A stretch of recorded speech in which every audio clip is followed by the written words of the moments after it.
Welcome to the No Bull Political Arena. With your hosts, Sophia Nelson, Bill O'Reilly, Brian Mistro, and TJ McCormick. It's real voices, raw politics, and no bullshit.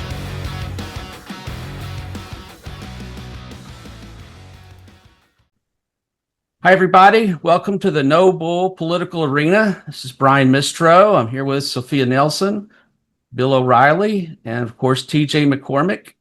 And we've got a lot to talk about today, but let's talk about something that's consistently been coming up in whether it be online or MSM or wherever, gerrymandering. Okay, so I come out of the third party democracy reform side of it. So I will say from my perspective, if there's one thing that this country could do that would fix its politics, it would be killing off gerrymandering. Having legislative districts in states decide how you're going to legislate, and they're picking their voters. It's a disaster. Okay, it's a disaster. My question, which I'm going to throw out to you, because we've had what's happened right now in Texas, the gerrymandering. We've had what's happened in California. How has gerrymandering affected you? Even more so, let me ask you this. Who does gerrymandering worse?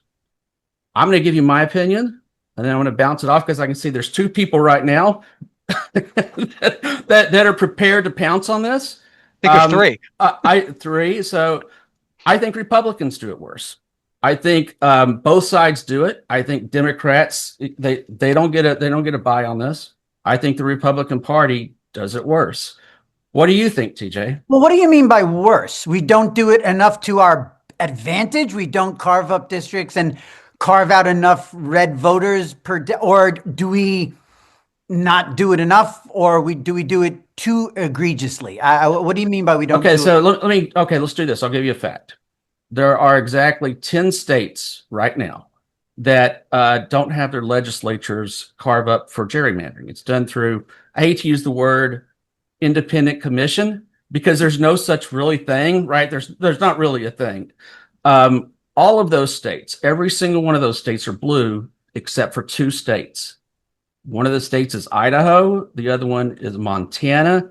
They've got a whopping 2 delegates apiece. I'm sorry, but there's only so many ways you can draw one line. Okay, so it's those two states, in my opinion, are such small states, and they just have to split their state in half.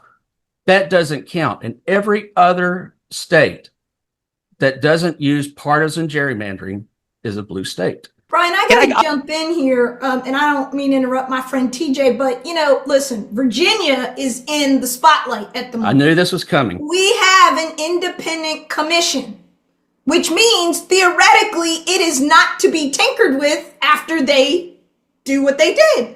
However, now that the Democrats have a supermajority in the legislature after the last election and a Democrat governor, it means that they've already told you they are going to draw 10-1.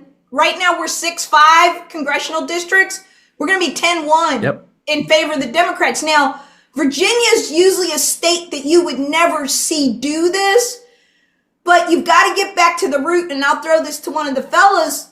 Texas and the Supreme Court are what made the politicians in Virginia that would usually, I think, in other states stay out of it. The Democrats are in a place where they're like, I'll be damned if I'm taking this lying down. So if they're going to do it. You saw what Gavin Newsom did in California. They put it before the voters. It passed overwhelmingly. And in Virginia, the Democrats don't have to give a damn because they run everything. So, I think the problem is who does it worse? Right now, the Republicans did it a whole lot worse. Because Trump thought he could just call up his boy down in Texas and say, get me enough seats so I don't lose the majority. And somehow they thought nobody was going to react or respond. And what they did was they opened up a Pandora's box, and it's come back to bite them in the ass.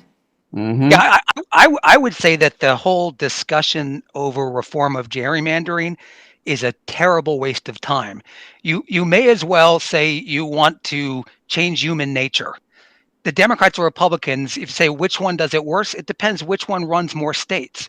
which one runs more executive chambers. If the Democrats had 26 states, they'd be worse. If the Republicans had 26 states, they'd be worse. Right now, the Republicans hold more, so maybe they are. In New York State, the Democrats are terrible about this.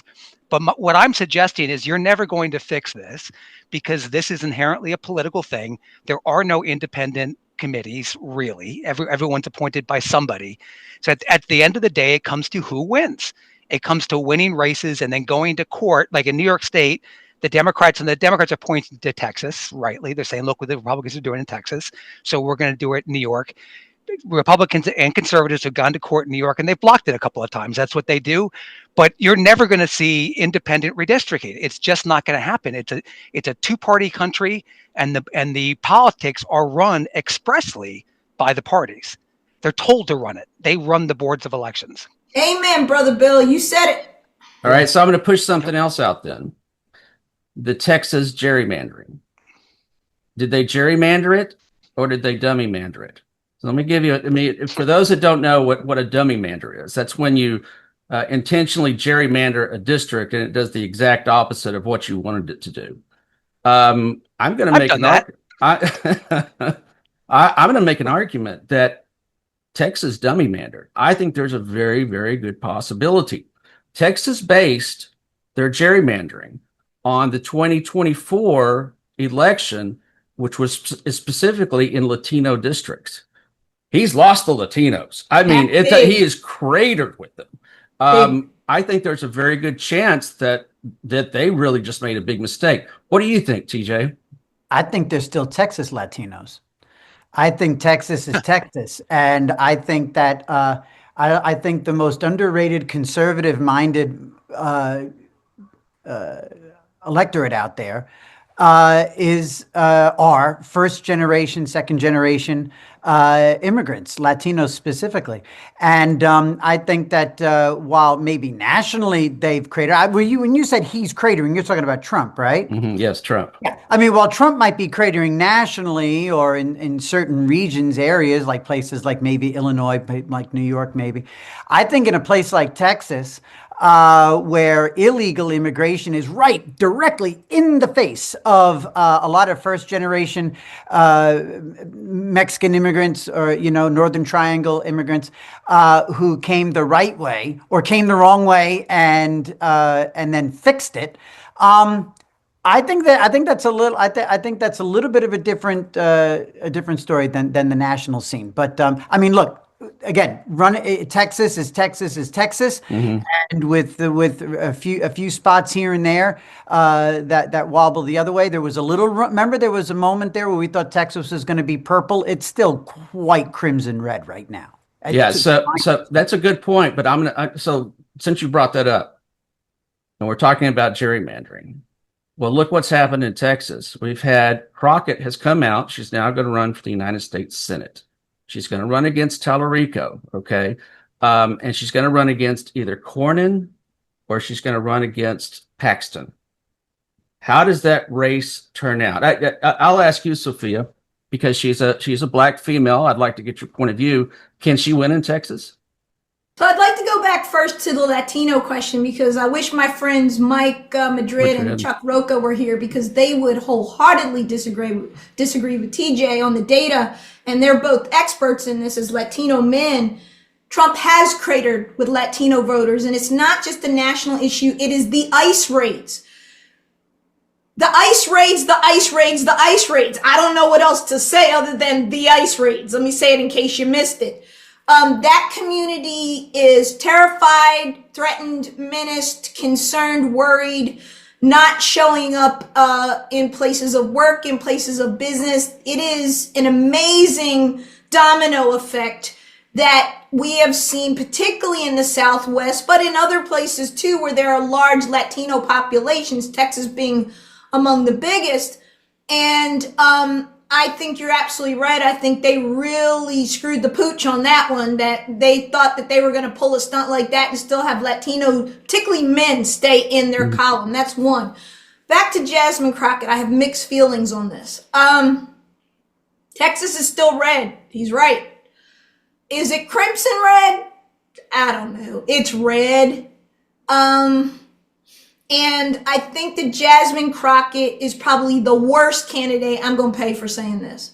She's probably the worst person they can run right now. She's really good. She's sharp. She's smart. She knows how to spar. But they will take her and make a caricature of her, particularly in a place like Texas. She's made a caricature of herself. She's made a caricature of it. She's done all the groundwork for anybody that wants to make a caricature out of her. She is a punchline waiting to be told. So, what TJ said, I'm saying it differently, which is if I were on the Oppo research on Cornyn, or although I think if Paxton's the nominee, that changes things for a lot. But I think if Cornyn stays the nominee, he ekes it out. I think that the other gentleman that just dropped out, what was it? Is that Colin Allred? Who was that? Colin Allred, yep. Allred, yeah. Allred. I think he had run the first time. I think there were other people. I think Tallarico's good. I mean, he's kind of like this young, kind of white Obama-esque type dude in Texas. Yeah. But I think that Jasmine Crockett is the wrong person at the wrong time to run in a state like Texas. Like, you know, where TJ or I are both saying the same thing.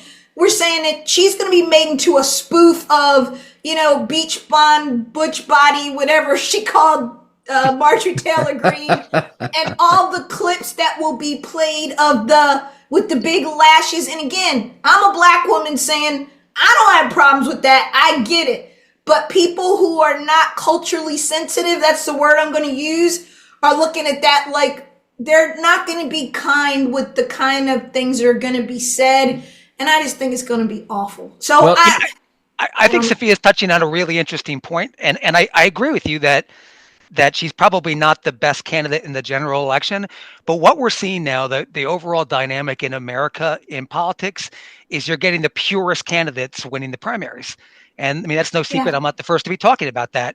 She may in fact win the primary because she may be considered the most progressive, the most woke, the most on the left. It's happening on the right too. You see in New York, you have now two candidates for governor, so they're going to have to both go to the right to challenge Governor Hochul. Yeah. It's happening in primary after America, where you're getting I'm not going to say not everyone's extreme, but you're getting the border of the ideology in these primaries, and it's winning. That's really concerning to me for the nation in general. You have it almost everywhere. It's not confined to one area. It's not just in the South or in the Southeast or Southwest. It's happening everywhere. And that's a good example in Texas. And Sophia, I think you nailed it. I don't think she's the right candidate for that race. I think she's a polarizing I also don't know that candidate. Right, but she's candy for the base, for the electorate. Oh yeah, you're right. She's the one you want to win if you want to win that primary. If you know you're taking Cornyn, I'm both for Republican. If you're Cornyn, if you're Cornyn, you want it to be her. Well, he said that. Did you see his comments yesterday? He was giddy, and he was saying he was trying to contain himself. But Cornyn's got a problem named Paxton, so he's got to deal with that first. I'm going to make a prediction. Not only does Cornyn lose the primary, I think it's going to be very big. I think it's going to be a big loss. Then Jasmine Crockett could have a shot. All right. Well, is she going to have a shot, or Tallarico have a better shot? Because I'm going to make the argument that he's more electable, but she's more bombastic. And I think to Bill's point, and I think again, and I'm dying to get into the whole Trump thing. This week has been one of his more obnoxious weeks, if that's possible. And I guess my question is, are we in an age now, because of social media and all of our gadgets and devices, where we just like nasty, obnoxious, say crazy, do the most? Yes, and yes. Yeah, and if that's where we are, then yeah, Paxton and Jasmine it'll be Motha versus Godzilla. It's a bad scene. And, you know, I'm old. I dated myself. But you get the point. Yeah, guys, I don't know. Bill, I always rooted for Mothra. I just got to say, I rooted for Mothra in those ones. Yeah, look, Bill, you said something that intrigued me, and I agree. But I'd like you to maybe expound upon it, because I think our audience would want to know. You said it's a two-party country, two-party system. I'm inclined to agree with you.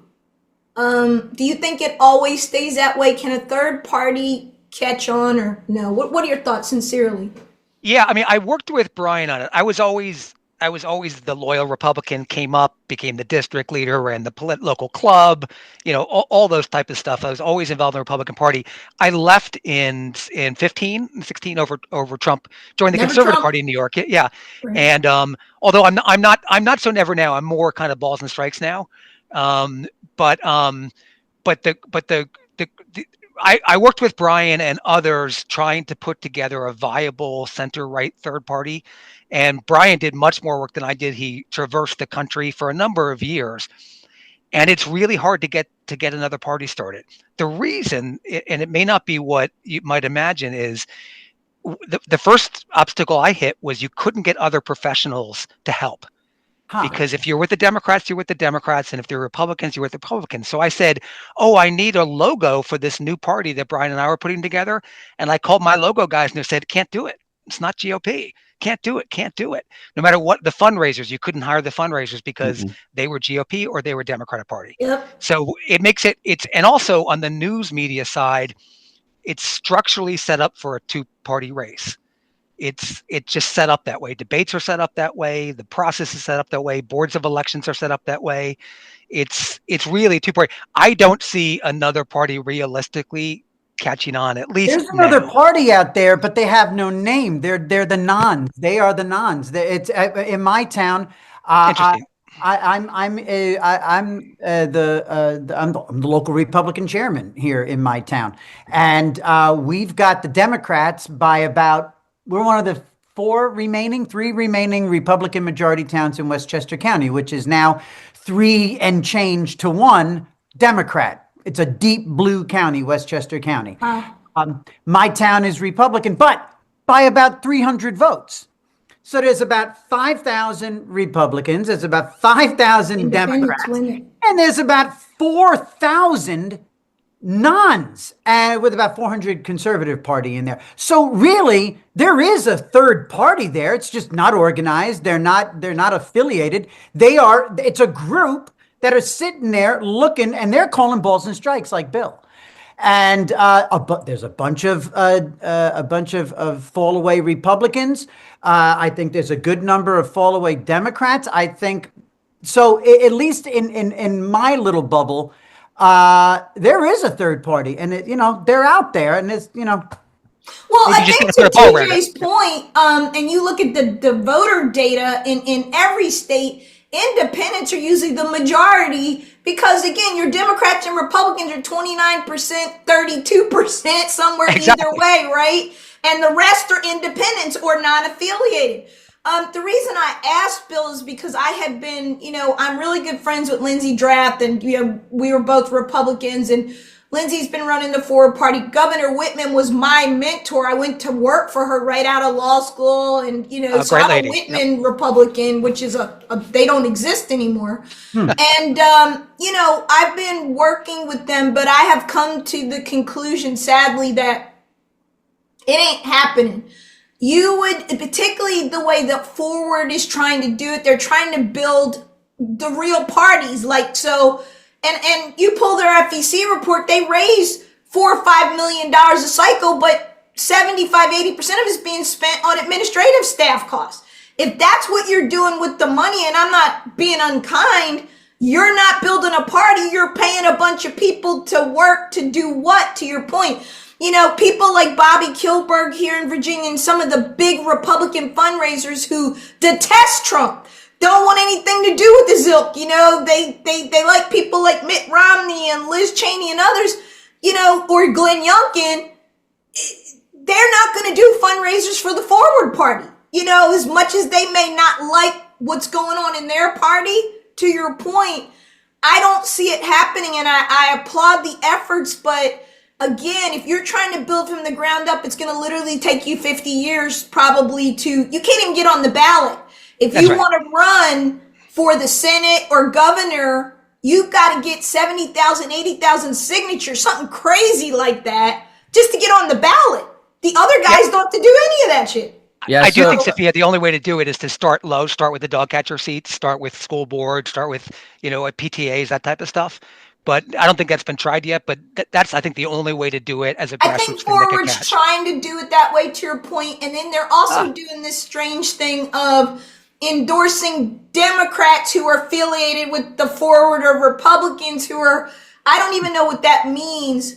And I think it just, you're trying to build, but I think you're right. I think you got a two-party system, and I think the Republicans after Trump are going to have to really do some soul searching about who they become next, because I think they're going to be in a bit of a metamorphosis, if you will. Right on the nose. Yep.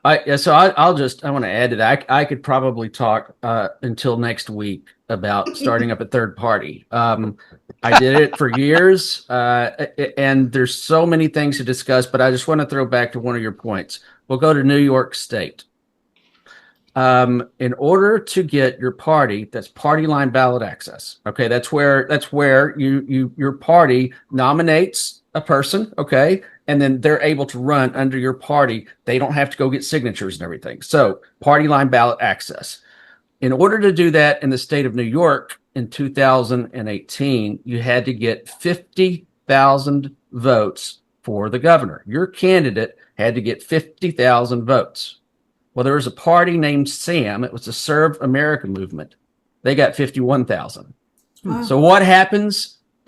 So they got party line ballot access. So what does New York State do after they Welcome do to that? New York, baby. They bump it up to 250,000. Okay, I mean they're not going to do that, and so this is a great discussion. We're going to have this discussion a whole bunch of times, and I'm going to tell you right now the reason that there's not a third party is not because there's not a need for one, not because people don't want one. It's because both of these two political parties have put barriers in place that make it hell to get party line ballot access. I haven't even talked about California or Texas and getting, we budgeted $20 million just to get party line ballot access in California, and that was skimming it. Okay, so both of these political parties, you'll just get me going on these political parties. Yeah, Both other of thing, them Brian, suck. The other thing, Brian, as well, is I remember speaking years ago at an Independence Party forum in New York that was run by a woman named Lenora Falani, who was on the left, and she ran for president once. Yeah, and Lenora was asking me about it was on stage, like what's the possibility of this becoming a real third party? And I think the point I made, I think, is still good now, is that if the Republican Party and the Democratic Party are doing their job, they eliminate the need for an independent party, because if an independent party goes out in a direction that's popular, one of them will steal it. Yeah. And so I think that's always going to happen. That's just the balance here. If one is moving left and that's working, then they'll move left. It works that way. Yeah, and to your one thing, I think, Brian, we haven't touched on that we should touch on, since you brought up the topic of gerrymandering, the Supreme Court's role in this. Just this week, the Supreme Court gave the green light for Texas to go ahead with that map that they drew. And in a 6-3 conservative to liberal split, the liberal justices lost their minds in their dissents. For me, as an African-American woman, my problem with it as a constitutional lawyer and scholar is that my problem is the racial gerrymander. And that's what they did. We spent a lot of time in this country getting past that. And Republicans, ironically, the party of Lincoln is the party that did all this right. That's the funny part. And then now it's turned on its head. And I think that the case that will ultimately decide what they do, whether or not they gut Section 2 of the Voting Rights Act, and another case that they're considering, if they do that, you will not see a black representative in Congress. Virginia will be the hard stop of the South. You'll see we'll have 2 to 3 African Americans always because of the Tidewater area in Richmond. But the rest of the South won't have a black representative for the next 30, 40 years. That's a very good possibility. And I think they will do it, actually. I think they are. We should do a whole show on that. Think about this to throw into that, and I think you're right. What bothers me is I was talking to one of my best friends who's very involved in Louisiana politics and the Democrat side, and the African-American population, if you go all the southern states, starting with Virginia's got 25% black, and then it gets much more so North Carolina, South Carolina, Georgia, Louisiana's got 40% of the population are black people.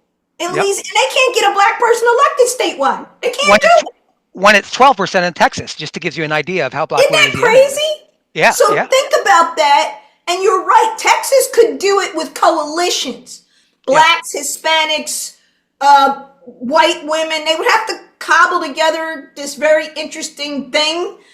But I think what bothers me, guys, is my heart is hurt for my country because we're screwing up. We're just going backwards and we're not going forwards. And I don't know what the fix is, I'll be honest, but I'm glad we're all talking about it because maybe we'll come up with something. I don't know.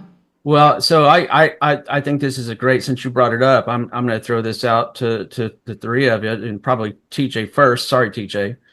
It's a math question. Should the Supreme Court gut the VRA?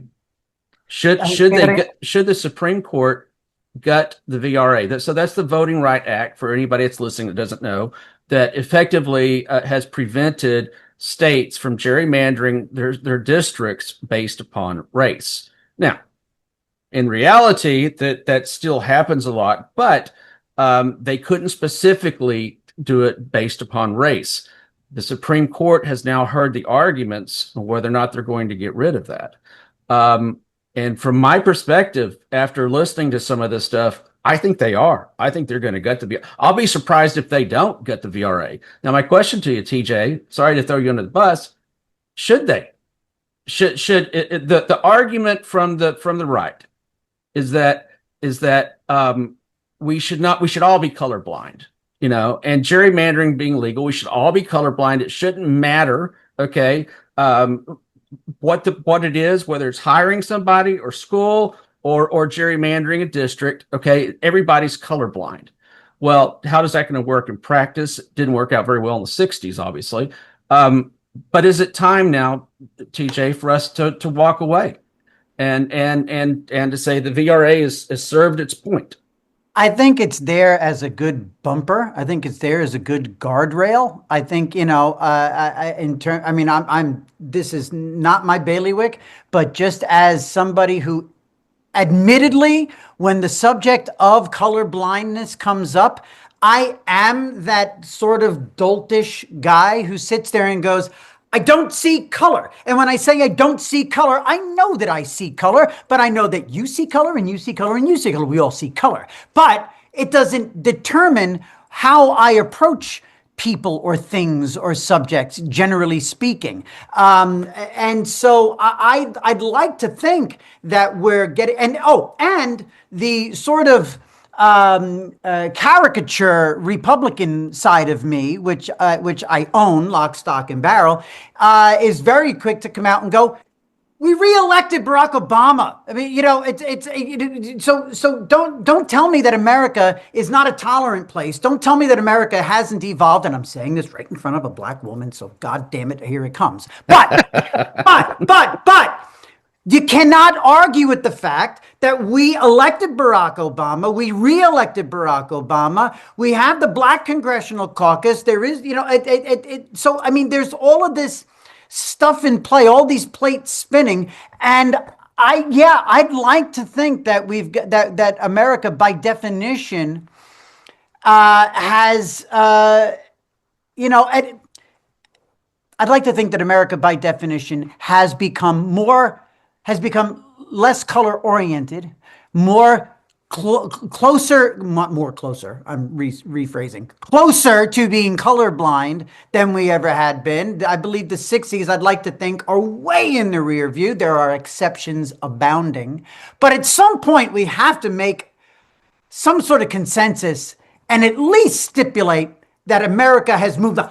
Here's the difference. There are people who would tell all of us till they're blue in the face that America has not moved on and that America has regressed since the 60s, which is a complete crock, an absolute crock. So I think that if anything, there's a lot of people like myself who'd just be happy to hear some people say, no, we've definitely moved on from the 60s. That would be a small victory to have somebody at least acknowledge that. Well, okay, so we're going to have to wrap up here in a couple of minutes. We're going to have to wrap up in a couple of minutes because I do want, real quickly, I want to throw that back to Sophia. No, throw it to Bill. I'd rather... No, throw it to Bill. Throw Bill under the bus. Throw it to the other white guy. So real quick, last comments on that, Sophia. What How do you feel about I'm that? going to answer this as a legal scholar, which is the proper way to do it. And that is that, of course, they should not gut the Voting Biden Rights himself. Act. However, it's not just what happened in the 1960s. Of course, you have to go back to the 1860s to understand the 13th, 14th, and 15th Amendments passed by the radical Republicans, if you will, of the 1860s. Yep. And understand that 100 years later, those rights hadn't been fully vested in the descendants of slaves in which they were meant to help, which is why you had to have the Civil Rights Act of 64 and the Voting Rights Act of 65. Now, fast forward to where we are now. Of course, we've made progress. That progress, however, is measured differently by someone who doesn't live the experience than someone who does live the experience. And I'm just going to let that hang out there and do with it what you will. But I think that they will gut it, because I think that the ethos of this Supreme Court and of this White House, DEI for white guys is what I call it. DEI didn't earn it. Look at Exhibit A, RFK Jr. Look at Exhibit B, Pete Hegseth. Look at Exhibit C, Duffy, all the Trump himself. I mean, no black person gets elected a dog catcher in this country with 34 felonies. With one felony, you don't get elected. So there's not a Buttigieg among them. Go on. So bottom line is that I think it's going to happen because this new definition of color blindness, and you just have to go back and read Plessy versus Ferguson and Justice Taney's dissent. And I think that, it is interesting for folks to say they're colorblind, again, when you don't live the experience of being on the other end of what that really looks like. It's an easy thing to say when you don't live it in reality. So I am concerned about where we're headed, because there does seem to be a backlash against wokeness, DEI, pick your word, CRT, whatever it is. And the facts and data, you just saw my article for Forbes, right, that they had featured about 650,000 jobs lost since January for African-American women in this country, professionals, women with master's degrees, bachelor's degrees, PhDs, etc., because of the now presumption that anybody black that's the pilot of the plane, anybody black that's a brain surgeon, that's an attorney, that's an engineer, we didn't get there because we earned it. We got there because of some damn DEI. We didn't deserve it. And we took some white guy's spot who did deserve it, which means by fiat, he was entitled to it. So you really don't want to have this debate with me, because the reality is when you talk about facts and not emotion, and you deal in America's past and her present, they're on a collision course. And I'm hoping that we wake up at some point and realize that we truly are better when we're not divided like this. We keep at each other like this, we're going to find ourselves in a world of hurt when the real enemy comes, whoever that is. I can't tell you if I think it's going to be China, Russia, or who it's going to be. But if I were a bad guy right now looking at what's going on, I know what I'd be thinking I'd want to do, because America's very divided. And I would think that I could do some real damage if I exploited that. So those are my... The last words, Bill, you got any thoughts on that? We'll wrap it up. No. Go ahead. I'm generally against the Voting Rights Act, but from a good place in my heart, I'm not a legal scholar, so I take Sophia's words, with great weight. I dream of a world that's colorblind. We're not even close, but it would be nice. Yeah, I agree. Well, thanks everybody for joining us today. We appreciate it. We'll be back at you very soon. And thanks, Sophia and Bill and TJ. This was awesome. It was great. Thank you so much. Okay. Thanks, guys. Thanks, everyone. Take care. The No Bull Political Arena is on all major social media platforms. Make sure to give us and your host a follow. Hey everybody, this is Sophia Nelson. Follow me at I am Sophia Nelson on every one of my social media platforms. I'm Bill O'Reilly, and you can reach me at Twitter at WFBOR. Hey, this is TJ. Follow me on X or Twitter at TJ McCormack. This is Brian Mistro, and you can follow me on X at Brian_Mistro, or follow along on Facebook at Brian.Mistro. A No Bull Media Group member.